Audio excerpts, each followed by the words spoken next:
to address racial disparities in home ownership. Yeah, this is interesting. The trial program offers zero down payment and zero closing cost mortgages for first-time home buyers. Instead of looking at a credit score, though, the bank will take into account whether you've paid your rent or utility bills on time. This launches first in predominantly Black and Hispanic Latino communities in Charlotte, Dallas, Detroit, LA, and Miami.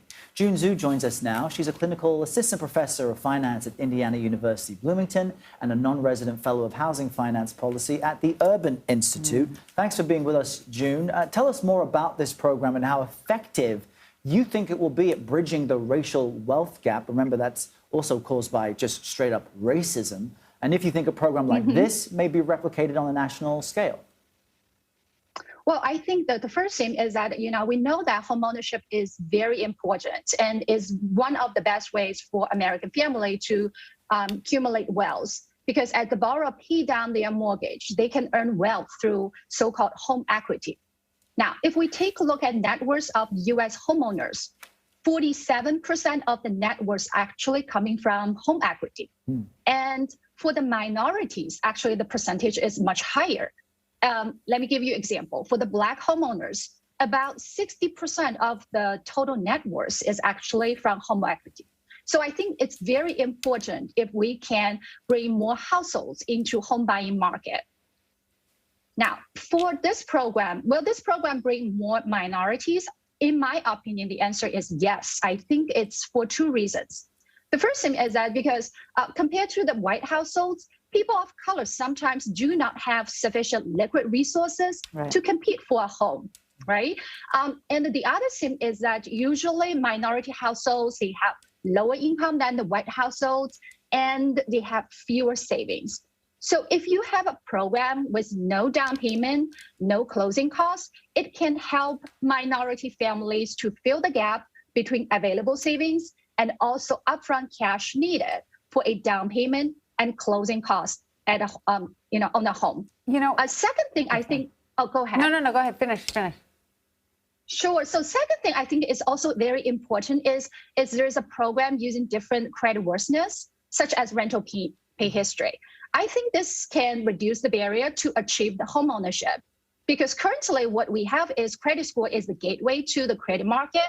But my research also showed that in additional to credit score, if you have the rental payment, utility bill payment, they can also be used to demonstrate the borrower's creditworthiness.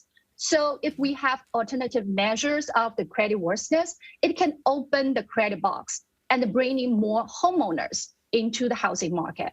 Another thing that's not discussed a lot of times, a lot of first-time home buyers, especially young people, are making that down payment with some portion of family wealth, right? Their parents are helping them out. And so that's another aspect to all of this. How many, families of color have that compounded family wealth to help their kids in that first purchase? But I do want to ask you about the zero down payment mortgage piece of this, because you can't help but get flashbacks to the 2008 housing crisis, right? And so what are the risks that come with offering some of these types of loans? Well, I really like that question. Well, all seems equal. If you have a loan down payment loans, this loan would perform worse. But, this is to say that if all the loans characteristics are very similar, then if you have a higher LTV loan, then this default at a higher risk. However, I want to emphasize there are so many different factors influence default risk. And in this example, we can see that borrower down payment, it's not the only indicator of the default risk. We also have, for example, credit scores or, something to measure the creditworthiness as factors.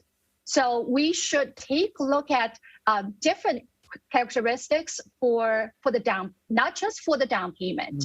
So I think, in my mind, if this program, no down payment, no closing costs, but executed very carefully, and we can monitor the risk, I think the program can make a step forward